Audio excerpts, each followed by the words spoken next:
Welcome back to the State Farm Analyst Desk in our final game of the day between Team Liquid and Kingzone. And after beating RNG earlier, the NALCS champions are now looking to continue their climb up the standings. For Kingzone, however, they've definitely looked vulnerable in their last couple games. Yeah, and I think all eyes, for me at least, are going towards Con into the top lane. I think he's had a really rough tournament. Day 1 was okay. Day 2, definitely taking a nosedive. And then Day 3, it's just really been the ace in the hole. I'll go down to Team Liquid's bot side then and just go opposite away from Khan specifically, because I think the game they played earlier, it was one around Doublelift and Olleh, specifically the Morgana pick, which landed so many bindings early, which allowed them to actually use the winning matchup to win the lane. Doublelift in his interview said finally he gets to play a matchup where he can actually win. Yep. And they managed to do it. So that is going to be a key thing to look at in this draft, because we know Team Liquid needs Doublelift to carry. Otherwise, they're not going to win. Especially because a lot of the time, Kingzone will leave Prey and Gorilla isolated on their own,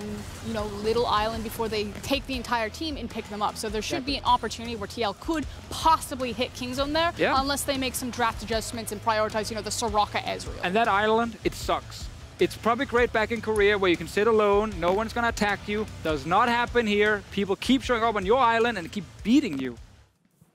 All right, well, outside of that AD carry matchup in the bot lane, or rather duo matchup in the bot lane, we talk about Khan and perhaps being an underperformer for Kingzone in comparison to the expectation of this world-class player. Absolutely. I mean, look what happened in the Yasuo versus Gnar game we saw earlier today. But I think this is a little bit in tandem with the jungle performance. Because Longzhu in general has underperformed expectations with the 2 losses.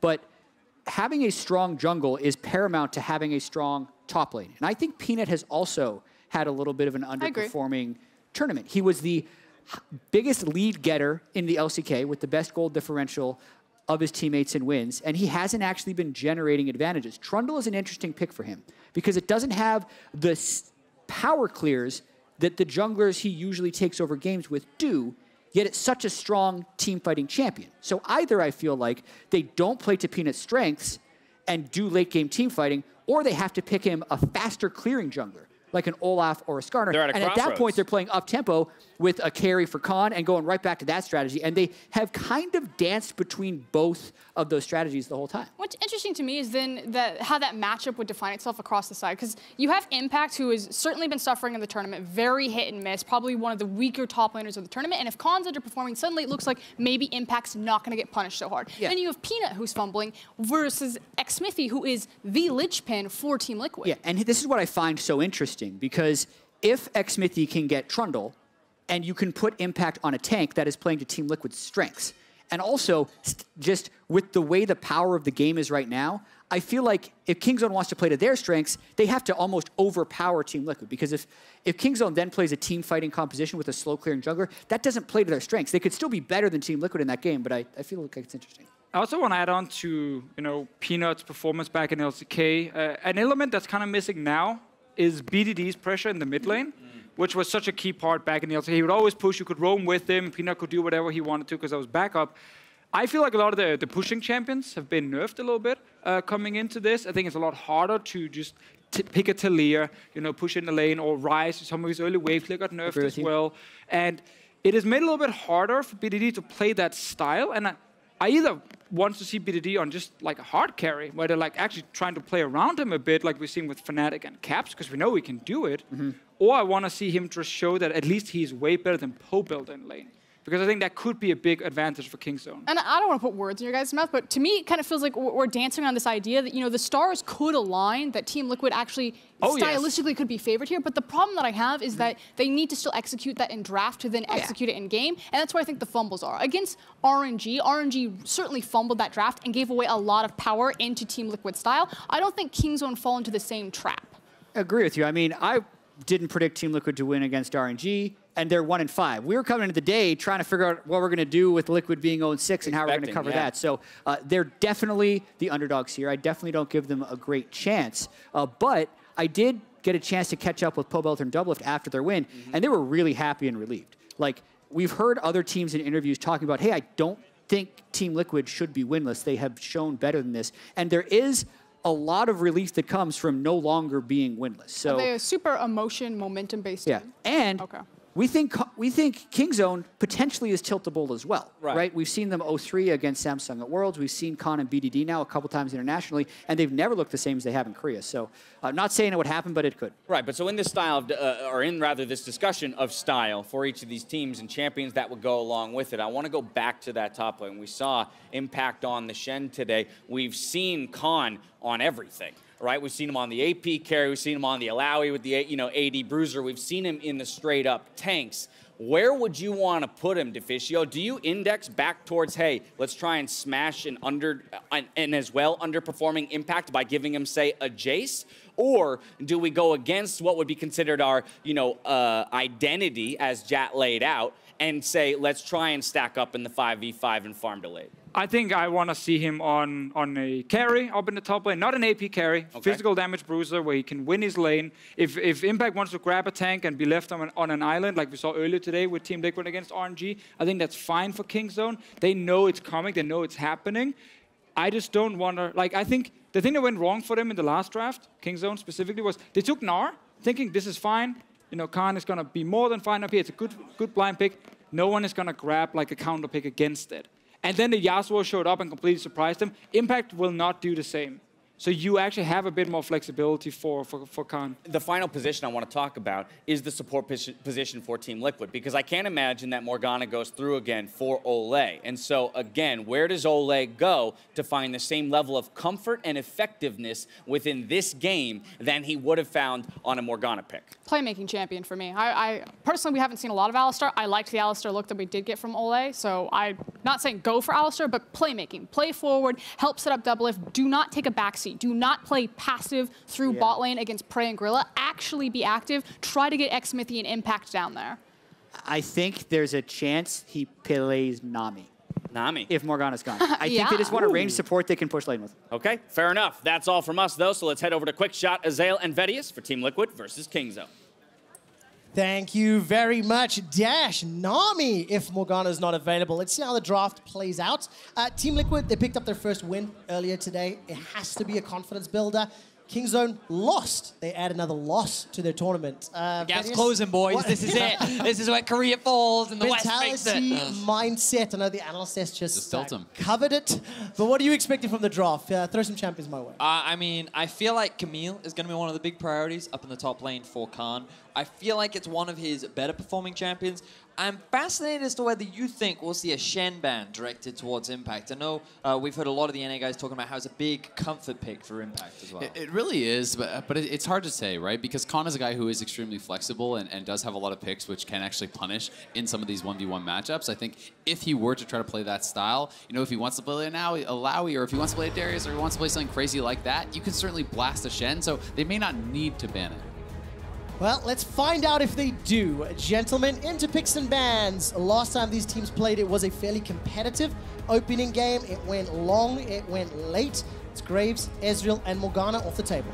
Yeah, Ezreal being taken away from Prey, who was insane in the late game against Team Liquid last time with this pick. And it was a fairly competitive game. Despite the lackluster tournament that Liquid has had, their opener was competitive through 30 minutes against Kingzone, and then Prey completely took over on that Ezreal. Personally, I felt like that after that one big mistake in the bottom side of the map from Kingzone, they just immediately took control and they never really let go. And for me, I'm looking more to see a bit more of a patient Team Liquid coming into today's games. I feel like Olleh is playing a little bit more back on form. I'm fascinated by the fact that Kingzone have decided to ban away Yasuo. It looks like they still show respect towards Pobelter, even though he wasn't able to have that same kind of impact that he had when he tried to bring it out. Yeah, definitely the case. And I mean, it is one bad game, right? It is very easy to jump to the conclusion, well, Pobelter can't play Yasuo. We don't know what has gone on in practice, and they're willing to give it that respect. I will say I'm surprised that Kingzone is not targeting more heavily on the bottom lane. And a Kindred pick here from Peanut. I've heard so many times it's good into Trundle. We saw it in the play-in knockouts, I believe, from Supermassive. They ended up bringing it twice up against the Trundle. The Dance of Arrows actually allows you to or Hail of Arrows, whatever it is, you can jump over the Trundle pillar and actually kite him out fairly effectively. It can be pretty powerful, as far as that goes, but if the Trundle ever gets ahead, it can be very easy to get run down. And honestly, Kindred is one of those picks that in general, I just feel is terrible from behind, because if you are behind on the pick, it becomes so difficult to really ever use your ultimate in a winning fight, right? You know, they have more gold than you, you ult, well, you just die after that. And I'm so glad the jungle matchup has already been locked in. Xmithie earlier today on that Skarner with the game-saving play. He's on that Trundle, and he's going to go up against Peanut's Kindred. That becomes so much harder when Kindred's there to keep the Baron alive. He's going to jump in, try to steal it. No, Kindred ult comes down, denies the steal. Special. He brought it out in MSI. You kind of just take it away from him. He's trying to do the Xmithie. Trying to out Xmithie the Xmithie. We talked a little bit about the Camille potential for Khan up in the top lane. Right now, there is the hover. And while there's always a danger of talking about hovers, I feel like Kingzone can feel pretty confident locking it in. Yeah, the blind Camille pick. That's one of the things that honestly you can do against Liquid, because you're not expecting Impact to want to play any carries. So if you have a pick that is you're comfortable playing into tanks, well, guess what? You can blind pick it. You don't actually need to save that, which can give you some advantages in the draft. That being said, you know, there certainly are a lot of picks that you can be pretty comfortable on here. I'm interested to see if Kingzone is actually going to ban out the Ornn. They've already taken away Sion, now Shen here too. And interestingly, Team Liquid went for a very early Kog'Maw, given that Kalista has been left available. With no AD carry lock-in currently coming in from the side of Kingzone, Liquid are trying to force prey onto a champion that we know he is very comfortable on, and they feel like they can get themselves a winning matchup in. Yeah, we heard Doublelift talking about how he thinks the Kog'Maw is so favored against the Kalista, but we have seen how support matchups can shift that. This time, though, it is another melee support that would have to be paired with that Kalista, because Tahm Kench has already been locked in, and you know, we'll have to see where Team Liquid goes and picks and bans. Are they worried then about something like a Caitlyn, which could be pretty powerful, or even, you know, that Kai'Sa is still available, but it's hard to know. We're about to find out, Azael. It's the last ban for Team Liquid. Before we jump into the second phase of picks, we've not talked a whole lot about the mid laners and maybe some of the champions we can expect there. We're about to get some insight into what direction these teams are going to go. Ryze versus Azir. That would just be a blind throw in the dark. I mean, Karma is still up and available, and Kingzone could look to draft that if they want. One of the big concerns for me is Kingzone right now have no front line. So Galio could be a nice fit into this composition to create the Camille Galio combo. And then if you get into a sticky situation, you also have a Kindred ulti on top of that to turn things in your favor. Yeah, I mean, the Kindred plus Galio combo is actually incredibly strong there too, because that is one of the things that can almost guarantee you win the fight coming out of that Kindred ultimate. You time your ultimate to actually stun people as the Kindred ultimate expires into a taunt, into a cleanup, and this is a lot of engage here. You know, bringing in this Kalista in the Tahm Kench, you know, you can throw the Tahm Kench in, you can use that to disengage as well. It's a very safe 2v2, and Pobelter's just going to go back to the Ryze, but he has not really been having a lot of success with it. Prey on the Kalista is going to be so awesome to see. This guy has been praised so much during the LCK regular season. We've seen his mechanics on stage here at MSI, and you're giving him a mechanically intensive champion that needs to get ahead in the early game, and it's going to be Kalista. 5-0 in 2018 on Kalista with a 47 KDA. Right. 47? Pretty good on that champion. To round out the team compositions, the Ryze, the Ornn, and the Taliyah. Yeah, the Ornn very expected, I would say. Taliyah, also kind of similar idea to what you were talking about with the Galio-Camille combo. It's about just getting out to the side lanes, giving an advantage to your split pusher. But I think so much of this game is going to be about jungle tracking. Xmithie has been solid throughout the tournament, but he's going to need to keep Peanut down. You can't allow Kindred to be able to pick up all these early bounties. If Kindred gets to a quick 4 bounties, the range bonus that you get there, as well as all the added damage on your Q, etc., can make you such a powerful champion in team fights. But if you're held down, often you're too close to the action, you're knocked up, you're CC'd, and you become worthless. And I feel like that's going to be Kingzone's game plan, because during the regular season of the LCK, they were the most dominant early game team. They were the ones that found those early advantages largely off the back of a pushing mid laner and BDD working with Peanut to invade the enemy jungle. And once they found those early advantages, they so effectively snowballed the game. Their composition is so reliant on having advantage in the top side of the map, advantage down the bottom side of the map, that if they fail to find these early leads, it will be Kingzone that fall behind, and Team Liquid have the mid to late game to turn things around. Yeah, I mean, they have an incredible early game in the LCK. They have not really shown it here at MSI for the most part, though, and the pressure is on. You fall behind, as you said. It's going to be so tough with no real front line against this composition that TL is bringing out that has incredible engage and very heavy scaling with the Kog'Maw. A lot of pressure. There is a lot of pressure, and to put some numbers to that early game discussion, at 15 minutes, Kingzone have an average gold lead of 565. That is about as even as you can get. Now, of course, that is an aggregate over their last 5 games. Let's see what they can do today. Kingzone versus Team Liquid to close out day 3 of the group stage. And all eyes, for me, is going to be on Peanut and what he's going to do on this Kindred. Good choice there, Quick Shot, because he's immediately who I wanted to look at first. But we have to transition over to the bottom lane. Look at Khan. Doublelift the invade. Dum dum dum dum dum. Flash, tongue lash. Whoa, there we go. Khan comes over the wall. Whoa. Just to jump onto Doublelift. Both summoners blown. Very quick flash there from Doublelift. If you get hit by the Q from Tahm Kench, you are dead, period. The slow is going to be enough for them to actually chase you down.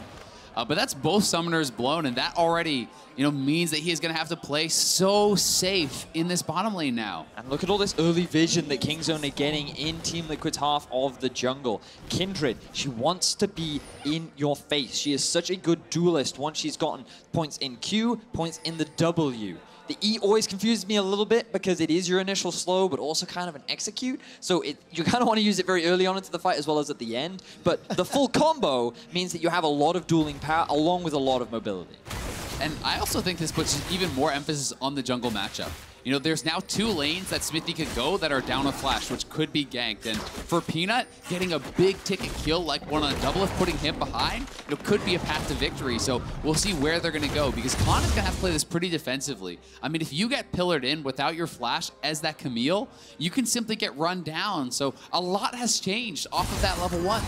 And I've been keeping track of who Peanut has decided to mark, because for those that may not have seen Kindred for a while, she generates stacks on her passive by stealing away camps. Early on, it will be the Scuttle Crab, but she can also get those marks on her passive from the enemy champions. And her target is Xmithie. He is the guy that Peanut has his eyes on to secure that early kill and start stacking those marks off. And this is super standard for Kindred players, because generally speaking, as soon as you enter the game, you mark the other jungler immediately, and then your cooldown is back up before the lane is really going. So you always have the opportunity.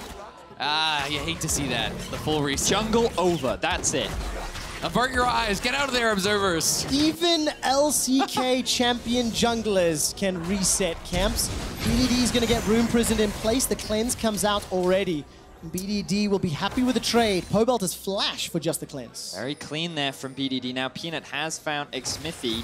The fact that Pobelter forced a flash away, really good outplay there from BDD on one of his big comfort champions in the form of the Taliyah. And Xmithie tried to force that without his red buff. They saw that he had no red buff, and now he has no... Well, let's see what else can happen. The Chomp comes out. Devour from Gorilla will save Peanut's life for now. Summoner spells being blown across the board.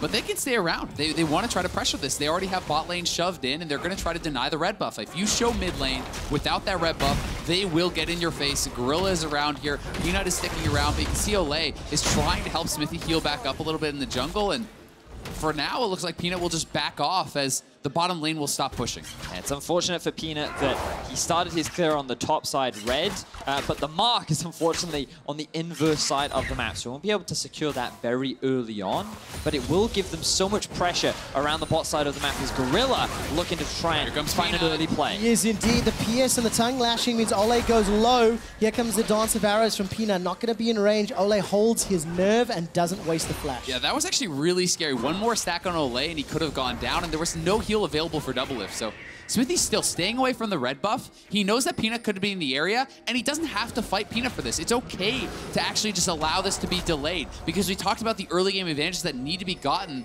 by Kingzone. Xmithie sees him. He's just going to sit here and wait and try to kind of waste his opponent's time. He's hoping his smite could come back up. They are aware, though, of where each other is. BDD can now roam down to help his jungler out. Peanut successfully steals away the red buff, but still only level 3. Xmithie been picking up a lot of farm while all this action has been going on. Exactly. Xmithie is playing this extremely calmly. He goes, he does the wolves, he goes, he does some of the Krugs. He's just taking all the safe camps and not risking anything because they don't need that risk. Oh, so much damage onto Pobelter. Managing to connect with everything. I thought he might just hard commit there and go for the kill. Clearly showing respect towards Pobelter, even though he had no mana. Forcing him back is enough. And remember that Pobelter started with the Ignite, used it, and even if he swaps, that teleport will not be available to get back in the lane. So BDD demonstrating his prowess on his well-known Taliyah. Peanut going to be able to pick up his first mark. And remember, 4 really is the key one, because every 4, that is when you get the range bonus. The first 4 gives you 75 additional attack range. Thereafter, the next 4 will give you 25, which is always still nice. But it is that first 4 that you really do need. And so we're going to have to kind of track how fast he can get to them. And, you know, so far, a pretty calm early game. You know, there's some looking at aggression, but TL is able to kind of ward it off.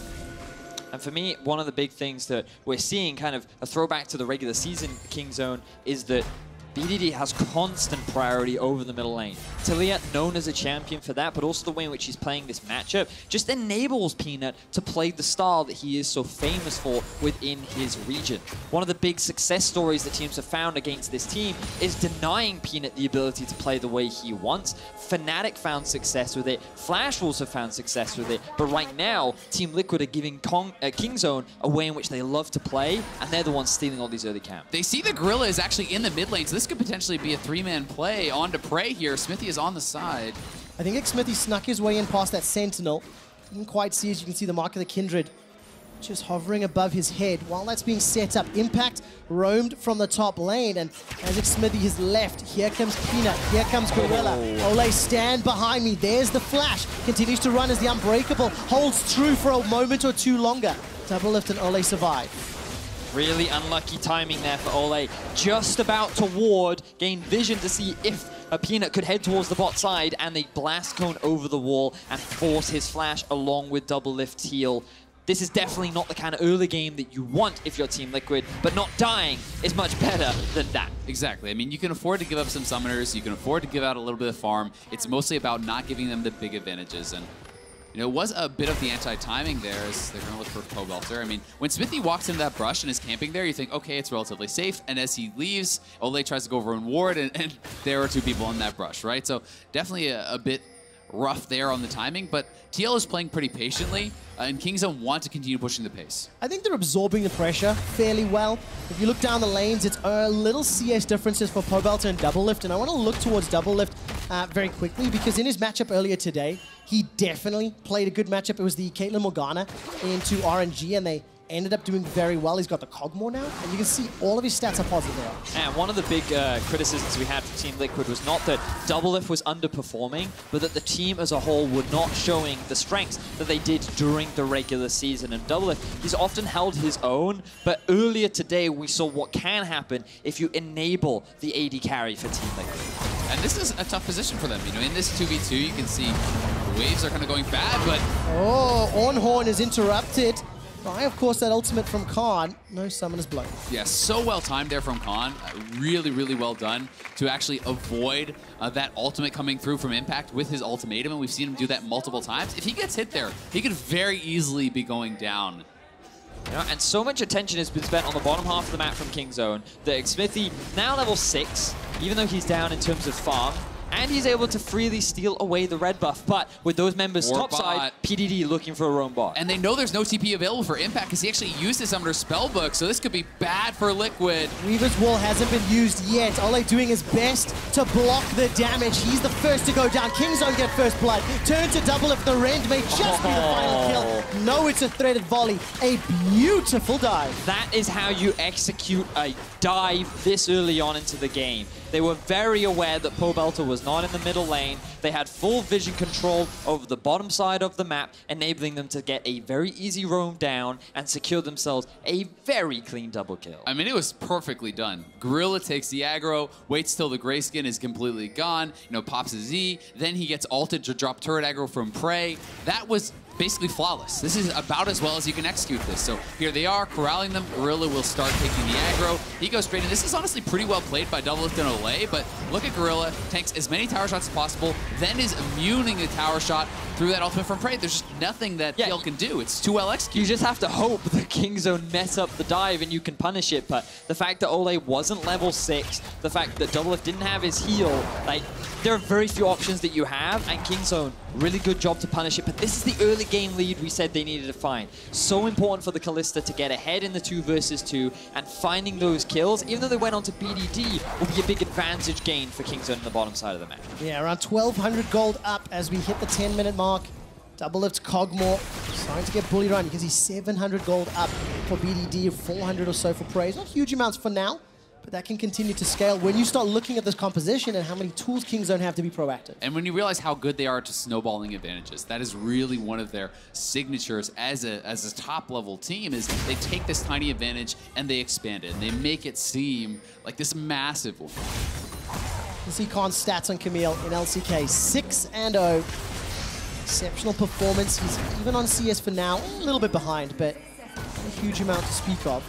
And Impact is willing to throw down. I mean, he looked for the 1v1 earlier, and Khan was able to survive it. I mean, Impact is playing the lane well, and honestly, while Khan is an exceptional player, he has not played 2-level in this tournament. He has certainly had, I think, some fairly poor games. You know, when you look at it, his Vladimir game in a loss was definitely a bit of a worrying sign, I think, for him. And you know, when you look at Worlds again, it was something where he wasn't able to really show up and have his best performance. So he certainly wants to rectify that and be playing at his best. Well, I think that's true. Camille is a champion that I think, even after his underperformance, is a very scary champion to still give this guy. And now Kingzone, they've invested resources into the bot side of the map. There is a mark in the top river, and they're saying, you know what, Khan, let's get you a bit of gold. The Taliyah ulti is available. Peanut is hanging around. They look to go for a dive. Certainly possible, but TL's actually made a lane swap top. They're going to try to probably look for a play, but it's spotted out by this ward. So they're saying, you know what, get us out of the 2v2, go try to make the initial swap. At worst, they are trying to look for a turret trade, but they would love to get a kill on Khan, and they would love to get this first turret. Keep your eyes on BDD. He's coming in from behind the Rift Herald. He does have his ulti, and Peanut is making his way down the lane as well, while the bot of Kingzone are just pushing onto the tower. Team Liquid have been able to pick up Tower First Blood in 3 of their games so far. They've got a 4-man stack up top, make a 5-man as Pobelter's coming by. All of the Forge God comes out, it will catch onto Khan. A very good seismic shove will push Olleh away. Now Impact is forced to flash defensively. Team Liquid left Doublelift to try and finish off that tower. It's a 4-on-3 for now, but Gorilla's pushing up. Tower First Blood went to Kingzone down in the bottom lane. Team Liquid equalize up top. And Kalista is still pushing onto this tower. Kingzone have such a huge momentum advantage, given the fact that Team Liquid, they tried to go for a dive. They're not able to find a kill onto Khan, and now they still have 2 members topside. Can Kingzone find a successful collapse? And when you make a play like this, you really do give up a lot of farm, because you're actually not... Tom Kench. Here they come, here they come. Gorilla's going to deliver Peanut to Doublelift, and Olleh. Flashes are up for the Team Liquid bottom lane, but here comes Khan. Hextech ultimatum is issued, and Doublelift is already killed. That's the 3rd of the game, and Olleh's running for his life. I feel like this was a huge misplay from Team Liquid. They had to recognize that there is a double global on the side of Kingzone, and the fact that you're staying in lane that far up makes it very easy for Kingzone to find 2 easy kills. As it stands, Kingzone are just accelerating ahead. 13 minutes into the game, the gold lead goes up. I'd like to inform you that if you are a Flash Wolves fan, you want Kingzone to win this game. If Kingzone do, then that means Flash Wolves will clinch. Stats team has informed me. So that's a boon for Flash Wolves, making sure they make it to top 4, and then it's a battle for seeding. But for Team Liquid, it's not done yet. It is a difficult situation, but they've got a great team fight. We saw what Evos can do with the Ornn Ryze combo, and that's what we need to see Team Liquid do as well. They really do, but it's tough when you fall behind like this against Kingzone, because you know we've seen as Khan playing as Alawi, they often just won't give you the team fight, right? They're going to try to play side lane, they're going to split push, they're going to use the Tahm Kench and the Taliyah to collapse and find those odd man fights, and Liquid need to kind of stem that bleeding. They need to be able to farm it up and try to then find equal engages. Well, let's find out. That's an interrupt onto Impact. He's actually going to back away. No kill secured. By the way, Peanut was able to pick up his 3rd stack of that passive. We're getting a little bit closer, as he's also gone for the Blood Razor and continue to scale up. You can also see Rage Blade being picked up for the Kalista. Much more common these days, especially once you get the 4 stacks, you can utilize the double rend. But here we see the Tahm Kench. The thing is, this is what surprises me from Team Liquid, because after the bot lane tower is taken, you would assume that Gorilla would look to try and make his way topside, and instead they just choose to go back into the lane rather than go back to base. And it feels like one of those false sense of security type things, like, oh, we have great vision up here. Yeah, sure you do, but Tahm Kench can just ult right in. Oh, we can indeed. Sorry, I got a little bit nervous there, Azale. Team Liquid went fishing, but didn't find anything. Now, Team Liquid do have priority around the Mountain Drake, but they don't want to commit to it because they recognize how strong Kingzone are at this point in the game. Kalista with the Rage Blade already finished up is more than happy to go for a fight right now. Khan is sitting up in the top side with a teleport advantage as well, so it could be Kingzone to be the ones to be proactive around this Drake first. Yeah, I mean, I definitely think Team Liquid just wants to farm. I don't think they can really afford to take too many of these fights unless it is an incredible engage from Impact. You're going to see Team Liquid try to give up the minimum for probably quite some time, and two, you start seeing Doublelift catching up in this farm, trying to scale up. And Kingzone will be happy to continue accelerating. Mountain Drake will definitely speed up any of the objectives they want to play around. When you have a Kindred, Kalista, Camille, your Baron is already incredibly great. Then you add the Mountain Drake on top of it. So Kingzone are going to have tools to twist and force Team Liquid's hands. Yeah, and I mean, you think of the engage options that Kingzone have, it mainly comes down to a lot of flanking. You have the Tahm Kench ultimate, you have the fact that Prey can throw Tahm Kench into a fight that's not necessarily the greatest engage, but as you mentioned, Azzo, you never really want the 5v5 if you're Kingzone. You just kind of want to find these odd targets out of position, play along all three lanes, and just force Team Liquid to split as much as possible, especially at this part of the game. And Xmithie having been spotted on this feels pretty risky to continue. You may end up just leashing it essentially for your opponent, so sees their round, will have to back off as the collapse was coming in. I think that's the right move. It's good to see Kingzone playing a little bit more to their LCK roots in terms of getting ahead, using advantages, being really sort of forward-facing, if I can say, because we didn't quite see the Kingzone we were anticipating in the opening half of the group stage. Well, they got given Ezreal twice, and then they stomped with Ezreal twice. And what we came to learn was, don't give Prey Ezreal. And you're definitely right, it's kind of a deviation from what we saw. Even though Ezreal was his most played during the regular season, the reality is the Kingzone have this tendency to be much more around their mid-jungle duo, enabling Peanut to invade onto the enemy side with the pressure that BDD creates with champions like the Taliyah, champions like the Karma. And this is much more of the LCK style that won them the championship.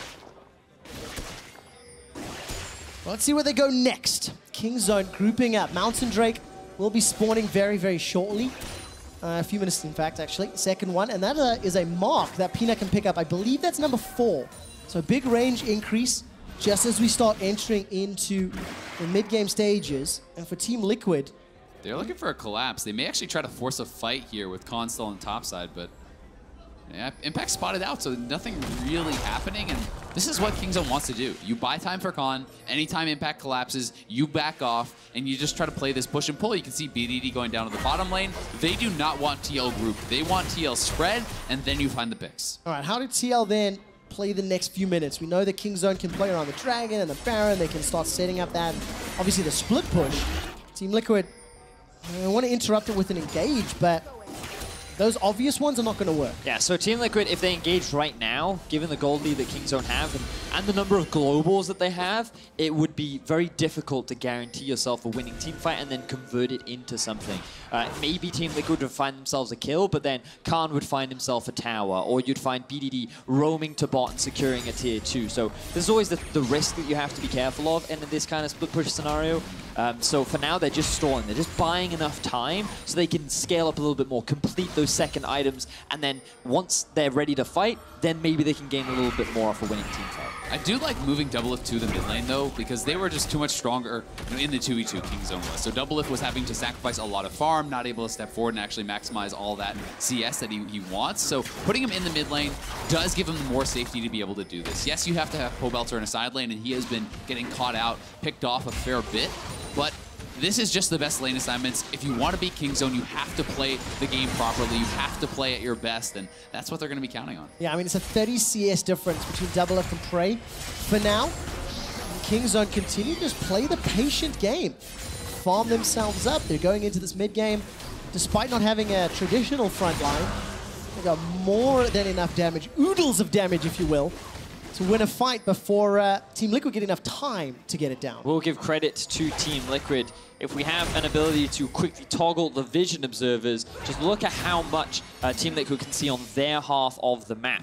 You can see that a lot of the entrances they have covered because they know that Kingzone are going to be roaming between these lanes a lot, and it makes it a lot harder for Kingzone to invest in deep vision as well. So Team Liquid doing what we were talking about, just playing that defensive style and just buying time for as long as they can. And it's always kind of funny to me when I see these sorts of compositions from a team like Kingzone or RNG, who kind of played a similar one earlier against Fnatic, and you see it from one of those teams and you're like, yeah, that'll work, that could be, you know, and you see it from a North American team or European team, it almost never works out. The execution that you have to have in a team fight is so incredibly difficult, and that is why a lot of teams prioritize playing tanks. But if you can kite out perfectly, if you can execute perfectly, if you can avoid those team fights, split push, control the map, then the rewards are great.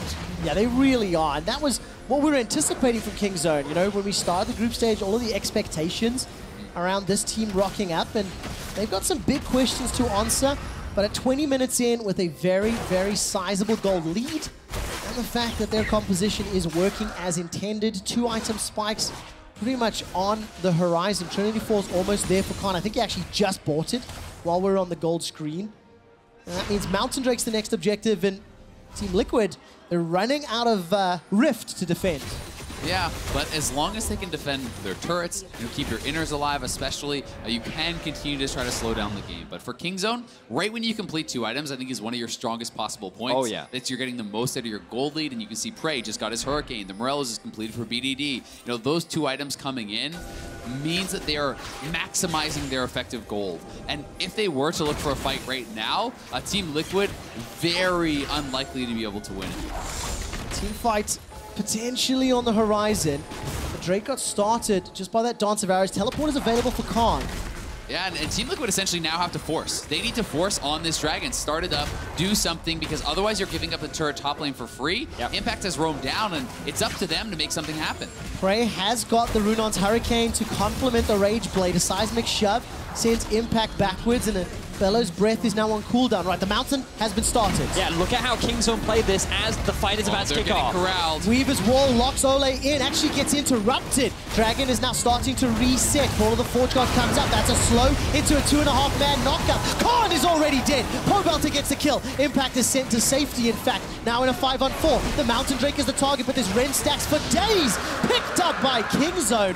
And a kill for Team Liquid. Credit to Team Liquid, they played that fight exceptionally well. A good engage from Impact with a follow-up pillar from Xmithie allows them to shut Khan down. But I feel he didn't even need to be in that fight. I thought Kingzone were going to keep playing on the side lane, keep the pressure, but now they have mid-priority and they're looking for a pick. Oh, the shove hurt so badly. Realm Warp delivered into the mid lane. Whoa, that's a kill! Not the one I thought, though. It's Olleh that goes down. Gorilla is chunked out as Prey flashes to safety. Pobelter was looking for him, but Lab's respite keeps PDD and Peanut alive, and Prey escapes with a sliver. Yeah, Prey barely surviving there. The last auto in the air from Doublelift as Gorilla scoops him up and brings him to safety. And, you know, while TL get a couple of kills, they lost the Dragon. They lost the top turret. They're losing pressure, and, you know, this is well done here by Olleh, stopping the Taliyah ultimate from coming in, you know, stopping them from getting cut off. TL plays this fairly patiently, and then Khan, he split from Peanut, and that is the key thing. You need to have Kindred on top of the member who's being focused for that Lamb's respite.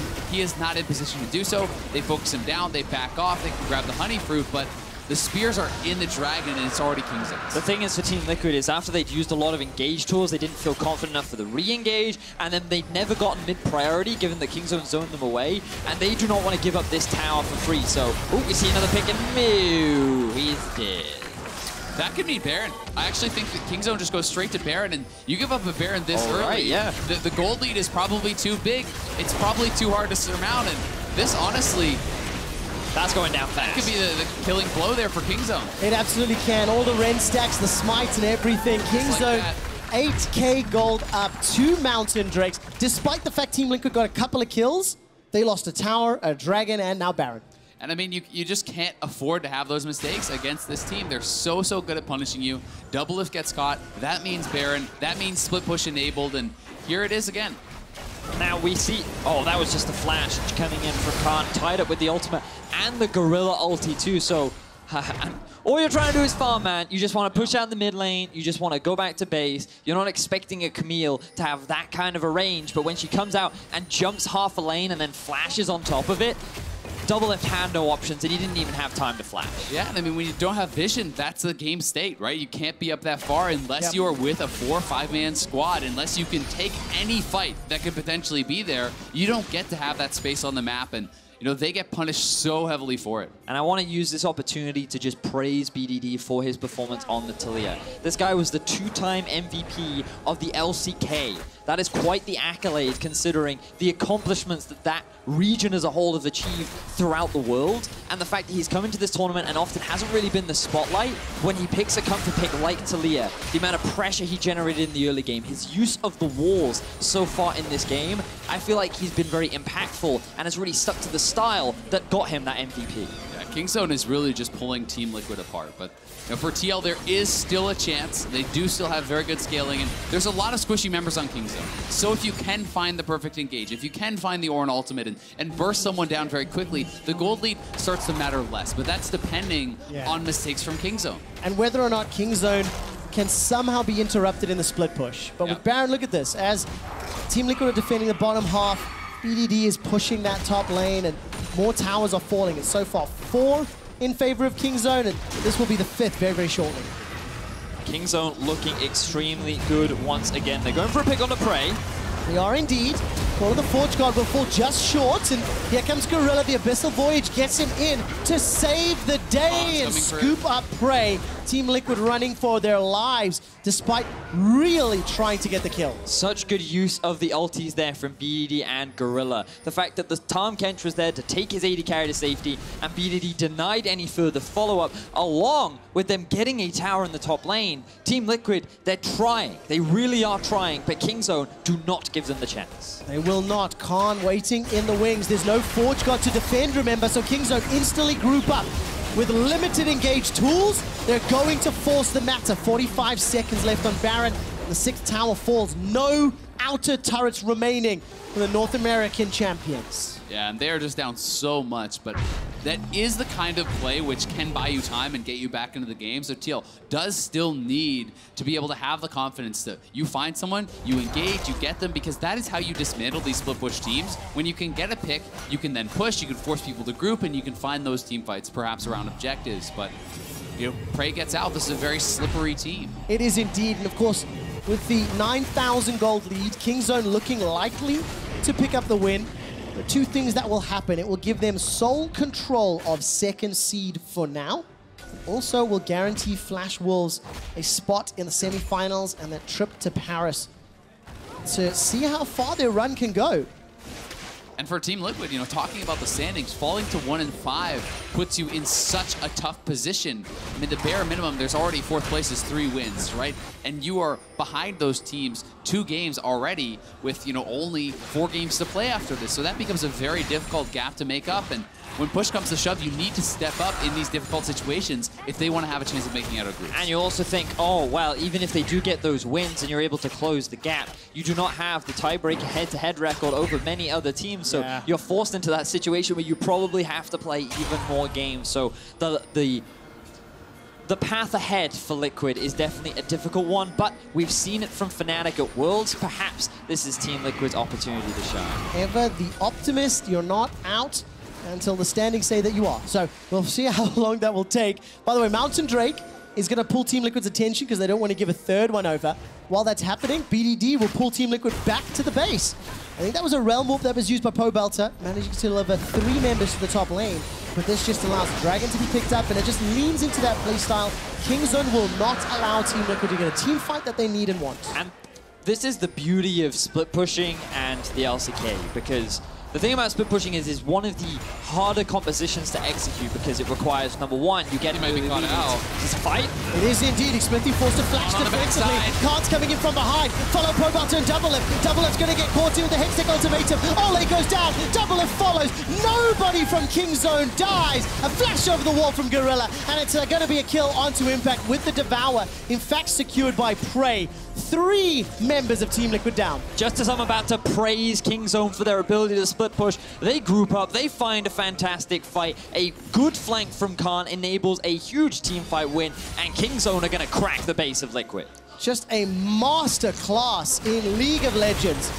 Kingzone from minute 1 were playing in Team Liquid's face, and now they're looking for the base. That's the inhibitor turret. After there's a trade of kills, Prey has gone down. In the end, Xmithie will fall, as well as Pobelter. The inhibitor turret, the inhibitor as well. 12,000 gold up. The base, maybe the back of Team Liquid is now broken. It's a monumental lead, and Baron going to be up in a minute. Xmithie just trying to farm his jungle here, but getting caught pretty far up, and this is such a disorganized team fight for Team Liquid. Xmithie essentially chunked out before it starts. Olleh taking so much damage. Pobelter is not there, and Khan comes in with the flank onto Doublelift. So while this is a team fighting team here for Doublelift, you need to be organized as a 5-man squad. Kingzone is going to thrive in these messy fights where they can come at you from multiple angles, and they are just doing it so well. They play the map incredibly.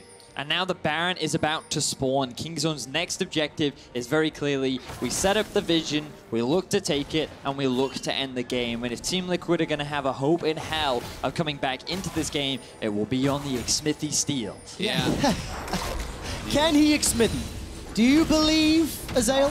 I unfortunately do not believe, because he has no flash, and because Kingzone has such control over the map, I think it becomes so incredibly difficult for him to even get close, right? You know, when you look at the vision here for Team Liquid, there's very little out in their jungle. They have to move forward as this 5-man squad probably, which opens up for Khan to be pushing on the bottom side, and it's a very scary world out here for Team Liquid, walking in the darkness. Yeah, it really is. Wards go down in that river bush. Khan has no flash available for him, so that engage from across the screen, limited for now. Also, no teleport. It is on cooldown. Baron is up, and Team Liquid, they're not yet done. They haven't conceded yet. They're pushing into the river, and they're trying to at least position to contest. There's always the hope of a miracle fight. If you win that fight, if you get the Baron, you are back in his teal. They are going to try to make Kingzone come to them. They say split push be damned. We start the Baron. They can dictate the fight if they do that, but they're looking right now. All right, Call of the Forge God comes out, despite the fact that Khan is caught up in the back end. That's a great pillar of ice. Gets caught with a Hextech ultimatum, but Doublelift is able to pick up the kill. Now it's a 5-on-4, but BDD is bursting Team Liquid down. Even in a 4-on-5, Kingzone with a huge gold lead seem to be winning. Team Liquid, they seem to be stuck between a rock and a hard place right now. Impact doesn't go down despite the seismic shove. Team Liquid are still looking for some sort of engage, but they don't have any more tools. Their ultimates are on cooldown. Yeah, they're corralled. They need to wait for their cooldowns to be back up once Doublelift has his W, but Peanut is actually showing on the other side of the map, so this is a potential 5v3 if they can find the right fight, but it's so tough. Oh, look at that shove again. Impact is so low. Gets the shield from the Bellows Breath. Peanut will take the base. He has already taken the tower. The inhibitor's going to be next. All Kingzone are doing a buy time. This could actually be the game if they keep getting delayed here. Peanut could just continue to push, and finally they're going to get some people back to base, but that means Pobelter's probably going down. Definitely goes down there as Zale. All right, Doublelift was able to complete the recall. He can defend for now, but the top inhibitor falls. Oh no, Team Liquid, they're falling apart right now. Kingzone, they're going for more kills. Oh, another perfect seismic shove. BDD has consistently landed those spells. 6, 0, and 4. The kill will be secured. That makes it 7 for a godlike. Just so well handled there by Kingzone.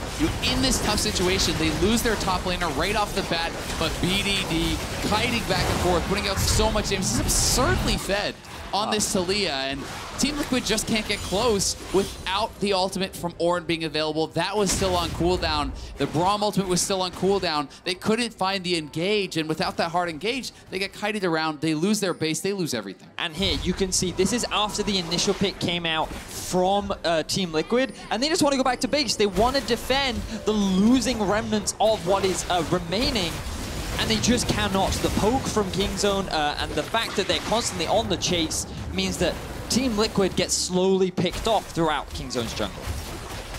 And that means it's a free Baron as well for Kingzone. That's 2 inhibitors down. That is such a hard position to ever really climb back in. You know, not to mention a 15,000 gold lead, monumental item advantage. It is gigantic. Peanut, by the way, he's up to 8 stacks on his passive. Got a rapid fire cannon to boot, so even further range, more tools to deal with. Ornn doesn't care for the Weaver's wall. Gives it a gentle headbutt and knocks that one down. But look, Supers are now on the steps of Team Liquid's base. BDD is almost single-handedly winning these team fights. To be fair, anybody on Kingzone could do it with the amount of damage they have. The third inhibitor falls. Now we see Impact and Pobelter healing back up. They have to engage now. This is their last hope. Kingzone looking to shut down Team Liquid, and here they go. All right, let's see how this goes. Call of the Forge God goes completely the wrong direction. That's not what you want to see. The Glacial Fissure comes down, and Team Liquid are routed. They're running away for their lives. The Hextech Ultimatum locks Impact in place, and the kill is not yet secured. The Nexus falls. Kingzone have sole control of second.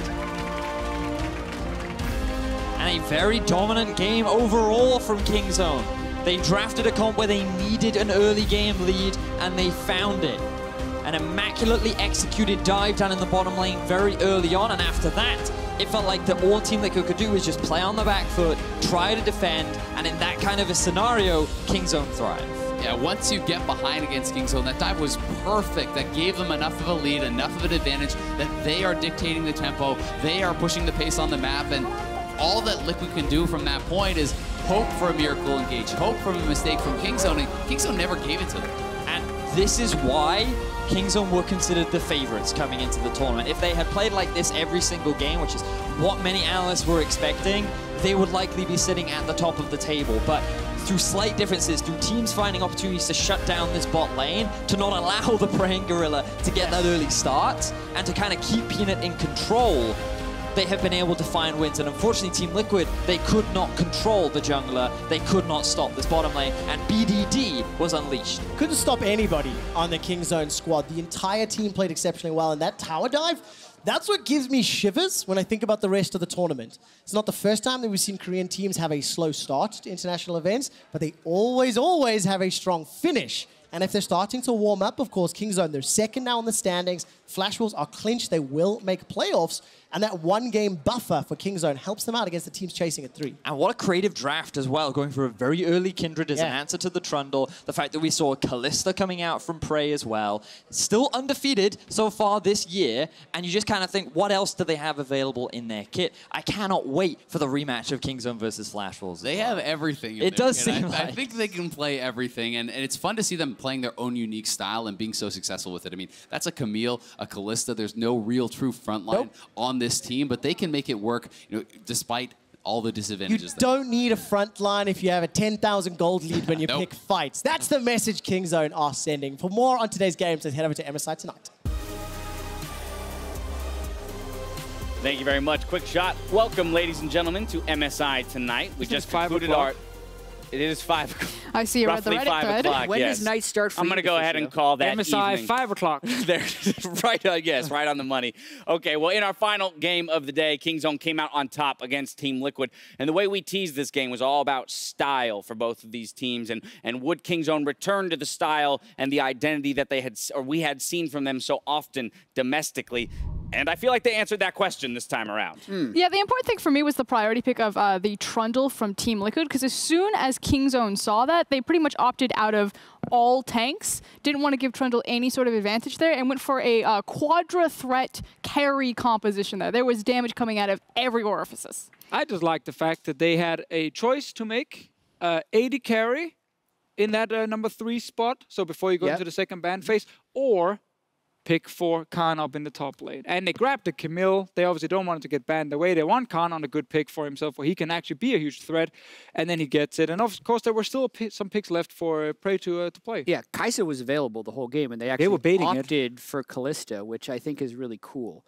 I think this is it's an interesting example of the comparison, or rather the question of, should you go with what is considered power picks, right? If you look at Team Liquid's composition, you say these are some very strong picks, as you know, proven by the priority placed on them from the majority of teams. The Kingzone says we don't need that in order to win a game. Both teams committed so heavily to their picks. Yeah. Not necessarily the picks that are generally accepted by the tournament, but Kingzone, obviously Kindred wasn't the most played champion for Peanut there, but in this context, it absolutely fits their style. Every champion there is something those guys have excelled with in the past. And what's great about this tournament is just the diversity and depth of champion pools and the different champion picks that we've come out, you know, like the Astros and things like that. But the fact that majority of these games are coming down to execution. There have been plenty of times we've looked at drafts and be like, oh, that team completely won the draft, and then they end up losing simply because they mis-execute on their composition. Yeah, I really do think that if you had 5 robots on each side that played perfect League of Legends,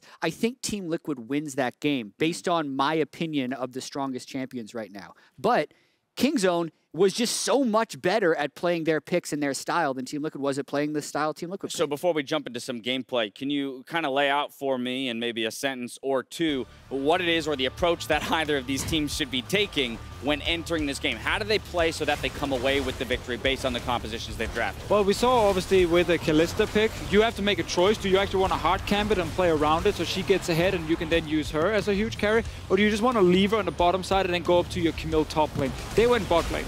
But the replays we're seeing now is actually less about Kingzone playing it well and more about the dual lane of Team Liquid kind of greeding for minion waves. We've seen 3 kills now on Doublelift specifically.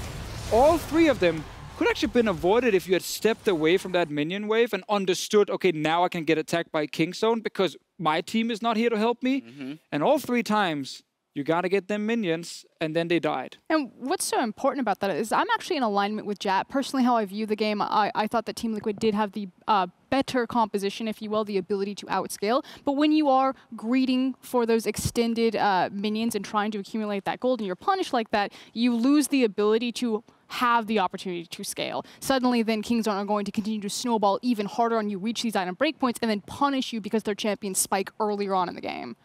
And looking also just in the game, to your point about the draft maybe being, or thinking the draft is in Team Liquid's favor, once we got into the game, it kind of fell a little bit apart for me in terms of what was the actual strategy. Because that impact was Spellbook top lane Ornn, and he went Ignite. So that told me, okay, he wants to try and kill Khan here. And then surely the jungler's going to come top side and they can try and shut Khan down because that's why they're trading bot side control and leaving Doublelift, the Kog'Maw, who you normally want to play around or at least protect on his own, but then it didn't go top.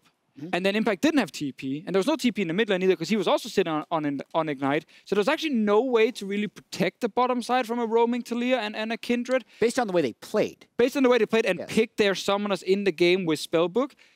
I just didn't really understand then what they wanted to do with their draft. Right, a little bit of a misread maybe on how they should interact with Kingzone's composition. But just as a counterpoint, in the LPL, we see a lot of losing matchups, or if you're in a threat of being dove, also taking the Ignite to dissuade someone. That it doesn't just have to be an offensive summoner spell, that it could be a defensive one. Because why would you want to dive an Ornn who has a lot of CC and then an Ignite on top of it when he also has the tower behind him? Because if you're looking at Kindred and Camille, the ability to force the Ornn back or put him in a situation where he is possibly underneath a dive, like, I just don't think it has to go 100% into we're playing this aggressively with the Trundle and trying to take a kill in that particular 2v2 matchup. But I think he's harder to tower dive if he goes grasp and TP. Yep. So that doesn't really fit for me there personally. Ornn can actually win the lane, which is interesting when you consider it's tank versus a carry, but he deals so much damage.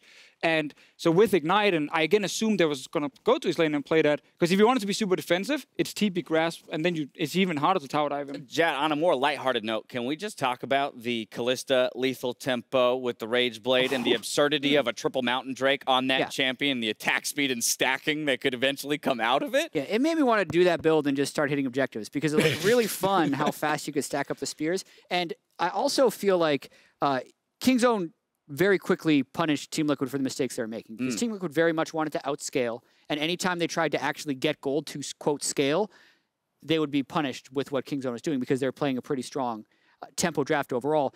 And on top of that, they also were ganking the bottom lane, which I don't think they expected with the Camille in the game. But well, I think Kingzone played very well. With that, Kingzone did pick up the victory. However, they moved to 1-1 on the day. We are going to hear from Prey and what he thinks about taking down Team Liquid.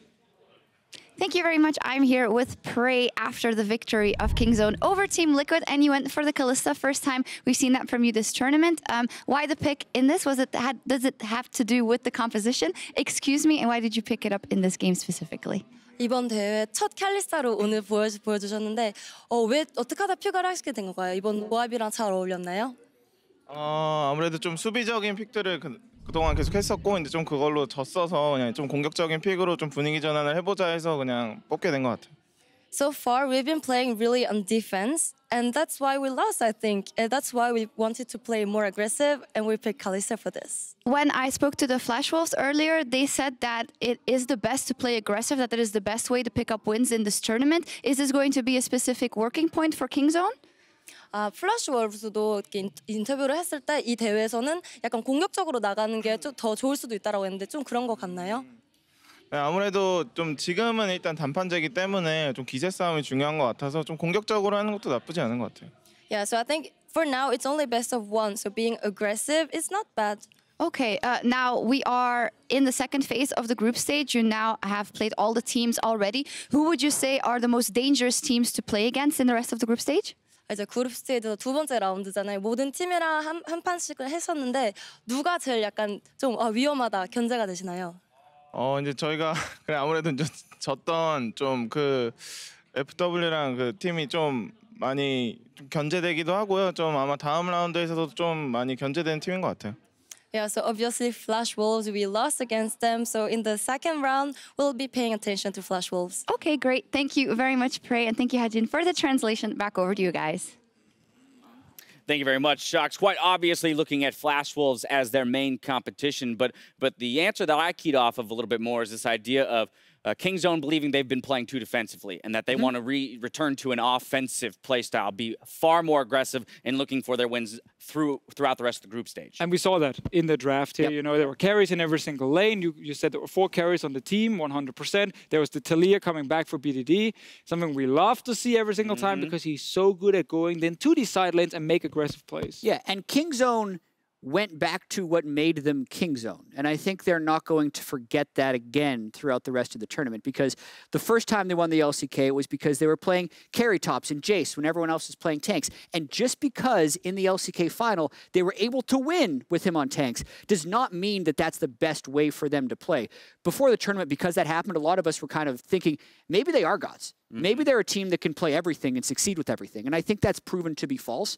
I think they are gods at playing offense. And that's how they basically won the majority of their games in LCK over the past year. And I want to see them continue to do that. Returning to their style to find a win here. Now, after today, Flash Wolves have locked in a spot in the semifinals and are currently undefeated at the top of the standings. Follow them, of course, we've got Kingzone and Fnatic and RNG in third place. However, the LPL champions own the head-to-head between those two teams. So they will slot in just above. Taking a look at these standings, of course, only one team knows that their fate has been sealed in the sense of achieving that semifinal spot. Seeding still to be determined, so a lot can still happen in the remaining 2 days of this group stage. And if anyone predicted the standings would look anything like this, that person... You didn't? No. That person deserves a medal. Hey, you're the prophet! I personally was really against Flash Wolves coming to this tournament, so it shows how much I know. But yeah, for me, I had a lot of questions if RNG would continue to slide down the scale. I still think that they are the 4th best team in the tournament. We'll see how the standings really do shake out and where we land everywhere, but that's why I'm looking. I'm looking at RNG Fnatic. Yeah, what's so crazy to me is the fact that RNG is 2-0 against Fnatic and how close both of those games were. They were very close. Right? But they won the same way. I know they won the same way, Late but game a couple of things changed in those 2 games, and it's possible that RNG would have won at 5. That makes me more scared of their position right now. It looks pretty clear-cut right now as far as who's going to be making That's the true in terms stage. of 4 to bottom 2. Yeah, but there could still be a lot of movement. We were trying to figure out kind of what you need. 5 wins will probably get you in, but it's actually possible that 3 would give you a tiebreaker to try and make it in. But here's the question then, and Dash, feel free to answer this one as well. If, let's say it locks and you're Flash Wolves, who do you pick? Right those now, 4? If it locks in this position, out of Kingzone, RNG, and Fnatic. well, if it locks in this position, they can't choose Kingzone because they're second seed. You got to pick choose Fnatic. 3 or 4. You think you go Fnatic? right now, and I think that's because of the history of the LMS versus the LPL and also the reputation. They shellacked them. They did, but they also did beat Fnatic. But they also beat Fnatic. I think you go Fnatic, especially because when if you look at a player like Bwipo in a best-of-5, we did see, again, some of those rookie mistakes today in their loss, maybe overreaching to try and stab back into the game and find advantages. And over the course of 5 games, I think I would index towards some of those mistakes showing and taking advantage of them. I just think RNG should be feeling very fortunate to be 3-3 and really step up their effort going forward. Well, I like that we're talking about best-of-5s because we have a question from @Primetime on Twitter, and his question is this. Where is your confidence level today that Kingzone will win a best-of-5 against Flash Wolves if they face each other either in the finals or the semi-finals? Thoughts? Mine's actually fairly high still. I'm probably going to say about 80%, just because I feel like... In favor of Kingzone? In favor of Kingzone. Because of the recent form of Kingzone, I think it's been more so on individual performances in terms of them falling down. You know, Khan, very questionable teleports. Peanut also making very questionable responses to a lot of the jungling. BDD put on some ineffective matchups. You know, he had some Karma games, he had a Scion game that didn't really pan out for him, and a lot of weird level 1s. I think if you remove that, or you get more opportunities of that in a best-of-5 where that doesn't shake out for you, that Kingzone are still far and away the best. They will definitely be favorites. I'm thinking like a 3-1 Kingzone game, but a lot closer than I would expect coming into the tournament, of course. But even if you asked me yesterday, I would be like, yeah, Kingzone for sure, easy peasy. But after today... They're making you think now. Yeah, the more games you see Flash Wolves play, especially their own game against Kingzone, like, that was some crisp, both team fighting and macro from this team. So I think we would get a very competitive series. However, Kingzone also will have a lot more strategies they are ready to show. Like, the Kalista today is already won, and I don't think the Na versus Yasuo happens another time. Jat, all Korea, all the time in best-of-5s? Yeah, 80%. And it's based on the history of MSI. I remember back in 2016 when we saw SKT struggle pretty mightily in group stage, go 6-4. They actually were the 4th seed against the LPL's 8-2, which was RNG in that split. The best-of-5 wasn't even close. They took the extra time in between the brackets, the group stage and the bracket stage, and kind of fixed their problems and really refound the way they wanted to play. And I can't wait to watch Kingzone now that I feel like they've they finally, I feel like they accept themselves for who they are in this one, and they're just going to keep playing that way. I love it. The only thing there that could make us a little bit concerned is that the last time we saw this lineup, without Peanut, of course, go into a best-of-5 at an international tournament, it was Worlds. Yeah. But they played Samsung. And they did not come in with a great plan. They got 3-0. That was obviously against another Korean team, so it's not exactly the same here. But with SKT, yeah, we always saw them come in super prepared, shut down whatever strategy you normally have, and then they could actually beat it. We don't 100% know if that's going to happen with Kingzone, but they are, of course, heavy favorites. Well, if you'd like to weigh in, there is a Twitter poll attached to that tweet, so go find it. Remember, that's @Primetime on Twitter. I'd like to know what your guys' thoughts are as well. Earlier in the day, our analysts, they came in with predictions for today's games. Let's take a look and see how they did, and we already mentioned it. Rosker and the Prophet calling the only Team Liquid victory of the tournament so far. I needed that Fnatic one so badly. You did. You got the Flash Wolves one, though. That's sexy Uzi winning those fights. You got to start finding some better guests for the analysts. Yeah, guesser? It only goes downhill tomorrow when Kobe's on. Jeez, that's 0-6. Who messed you guys up harder? You or Vedius? So, technically we were, I guess. Technically we were kind of equally bad, I guess. Because we both took a game off of Vedius. We tied Papa yesterday. Oh, I tied with you today. And you tied with me. I still haven't lost to a guest. That's true. And that goes back to NALCS Countdown. I beat the coin, I beat the dart. Oh, God, don't bring that. Maybe we'll have to make a return there we did later some on in the tournament. But yeah, obviously the big surprises here was that Team Liquid victory at the top of the day, but then struggles continued here in the last game of the day. So, I mean, how much confidence really does that one win give you in their ability to maybe turn around the rest of their group stage performances? I think it's positive reinforcement about what works for them. Again, if it's about finding your identity and we have Kingzone saying, okay, we're going to play offensive now, I think if you talk to TL, they'd probably say that they're in a similar situation. They figured out what works for them, what kind of pocket they want to play in, and we're going to start seeing a very similar style going forward as what we saw today. Yeah, and I think Team Liquid is obviously struggling right now. Yes. But specifically the thing they're struggling with is the ability to play defense without simply seeding the game. Because we're seeing Pobelter and Impact in dumb situations and dying, but they also have the lowest forward percentage of all teams. So they are already seeding more than everyone else. And in doing so, every time they step up a farm, they don't know where the other team is. So they have to do a much better job of either warding or guessing where the opponent team is. Because with no tracker's knife, with the Sightstone being removed, there is a lot of communication and guesswork you have to do. And Team Liquid has been the worst at that of the teams here. I think luckily for Team Liquid, though, they probably looked at the games today and said, we're not expecting a 2-0. Yep. There's Kingzone in there. A 1-1 is basically a win when you're down 0-4. And then tomorrow, like the first game they play, I don't know who it We'll hit the against. schedule in just a moment. Yeah. I don't want to speak incorrectly. That's the super big one, because if they win that, they have Fnatic later in the day. And that is winnable, for sure. If you're suddenly on a roll, that's 3 wins for Team Liquid. They might tie Fnatic tomorrow then. So there's definitely still hope as long as they win the first game.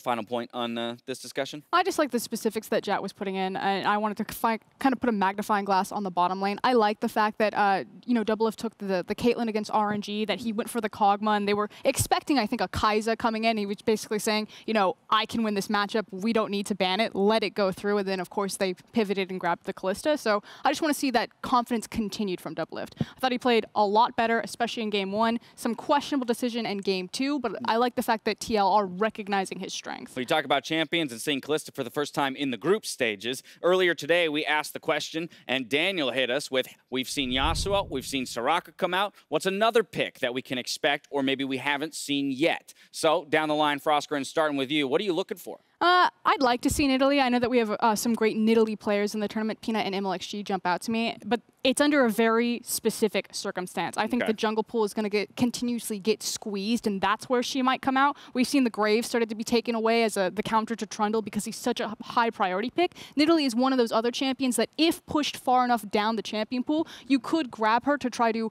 kite around the Trundle or keep up with his tempo in jungle. Right. If I have to pick one who's not been banned at all, it would be Gragas jungle. You know, I think he actually is viable, especially with Yasuo. But if I have to pick one where it's slightly cheating because he's been banned a few times, but we haven't seen him played, it's Singed. I think up in the top lane, he's really good against things like Shen and Ornn, if there's any chance you can actually get him there, which is also why we sometimes see him banned in the second phase. And I love the fact that he brings early to mid-game pressure as a tank. And if you play to the other side of the map with a Singed on your team, the enemy team don't know what to do, because they have to stop you on the one side where you are ganking them, and then have to stop Singed on the other side, who's literally between 2 turrets. I think he can be extremely effective, but we have sadly not seen him picked yet. And we've seen him used to great effect against picks like Kog'Maw, which has found itself on the ADC list. And so, hey, impact. Maybe that's what they're looking for Team Liquid to kind of turn things around. Jat, what's your pick? I'm going to cheat and say a bunch of champions right now. So before the day, I thought we were going to see Aurelion Sol. That was because of caps with roaming mid laners. I said we might see Nami last game, and I wish they would have picked it. I think if Team Liquid is going to fully commit to pushing bot side and then having the lane party to get vision control with Morg down, I think Nami's the pick. But the actual prediction I'd have coming in here would be Jace. And that is also based off the last game. Seeing Kingzone recommitting to Khan's aggressive playstyle, he was undefeated 7-0 on Jace in the LCK. There's going to be a situation where Camille's banned, and they're not going to want to pick a tank. Jace is going to be it. Jace comes back. All right, there it is. 3 champions that maybe we'll see in the remaining games here at MSI. Coming up tomorrow, we have RNG looking for some revenge as they face off against Kingzone, followed by Fnatic versus Flash Wolves. And there are some explosive matchups towards the end of the day with an NA-EU clash to close things out. But there we have the Team Liquid first game against EVOS. Like, it is the must-win game for both teams. That's a turnaround point if they're going to find This is the best day of games we've had yet. What? As it... I think today was awesome. I'm excited about every single game. I mean, towards the end, as long as there's something to play for, we generally get more and more excited. Kingzone versus EVOS is the one that I'm going to be probably waiting for Team Liquid to Fnatic to start, though. But that was fairly close last time, though. Exactly. And that's kind of his point, right? Is that I'm backing him up here. I'm with you, man. It's do or die for Team Liquid with the game they absolutely must win is first.